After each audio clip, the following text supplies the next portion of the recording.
जी आपण इकडे महानगरपालिकेजवळ उपोषणाला बसले आहे, नेमकी काय मागणी आहे आपली? मागणी अशी आहे, ठाणे विलापूर रोड हा नवी महानगरपालिकेचा एक बांधकाम विभाग आहे। या विभागामध्ये एक भ्रष्टाचार झाला होता डस्टबिन बसवण्याचा।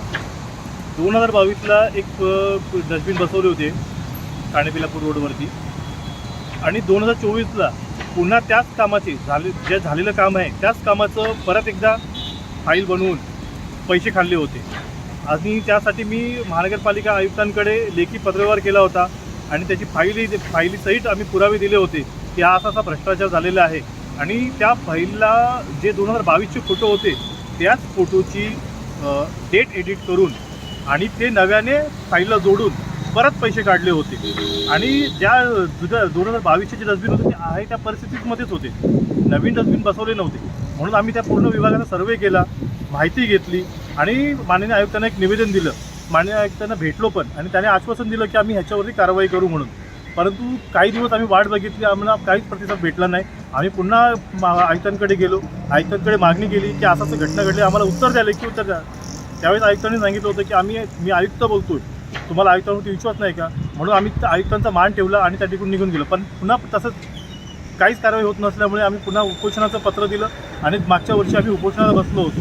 तेव्हा माननीय ॲडिशनल कमिशनर सुनील पवार साहेब यांनी आम्हाला लेखी आश्वासन दिलं होतं, ते आम्ही ते ठेवलेलं आहे की आम्ही ह्या चौकशी करून अहवाल आयुक्तांना सादर करू।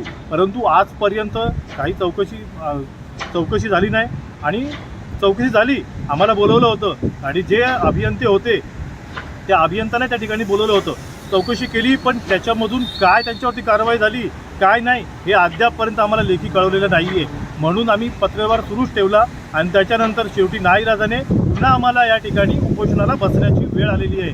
आणि आता जोपर्यंत या ठिकाणी त्या अधिकाऱ्यांवरती त्या ठेकेदारावरती कायदेशीर कारवाई होत नाही, त्यांना ब्लॅकलिस्ट केलं जात नाही, गुन्हा दाखल केला जात नाही, निलंबन होत नाही, तोपर्यंत आम्ही या ठिकाणाहून अजिबात हलणार नाही, ही आमची शेवटची भूमिका आहे। आणि या संबंधित ज्या काही पत्रव्यवहार आहेत, पोलीस स्टेशन, इतर आमच्या पक्षाचे जिल्हाध्यक्ष, माननीय मुख्यमंत्री यांनाही आम्ही पत्र दिलेलं आहे की अहवाल सादर करा तुम्ही मुख्यमंत्र्यांना म्हणून। पण मुख्यमंत्र्यांच्या पत्रांनाही त्यांनी किंवा या प्रशासनाने फाट्यावर मारलेलं आहे, कचऱ्याच्या टोपलीत टाकलेलं आहे। हे माजर प्रशासन आहे, यांना धडा शिकवण्यासाठी आम्हाला उपोषणाची वेळ आलेली आहे। आणि जोपर्यंत उपोषण आम्ही त्यांच्यावरती कारवाई होत नाही तोपर्यंत उपोषण आम्ही इथून सोडणार नाही आहे। आणि या संदर्भामध्ये आम्ही माहिती अधिकाराअंतर्गत प्रशासनाकडे माहिती मागितली होती की तुम्ही याविषयी किती अधिकाऱ्यांवरती कारवाई केलेली आहे आणि या ठिकाणी जे आम्हाला सुनील पवारांनी जो पत्र दिलं होतं त्याचं मिनिट्स ऑफ रेकॉर्ड मागितलं होतं, पण ते मिनिट्स ऑफ रेकॉर्ड पण त्यांच्याकडे उपलब्ध नाही आहे। आणि कुठल्या अधिकाऱ्यांवर काय चौकशी केलेली तेही नाही आहे। माहिती अधिकाऱ्यांमधून माझ्याकडे पत्र आहे, ते तुम्ही पाहू शकता आणि ते आम्ही सर्क्युलेट केलेलं आहे सोशल माध्यममधून, ग्रुप्समधून, फेसबुकमधून, सर्व ठिकाणी आम्ही सर्वांपर्यंत पोहोचवलेलं आहे।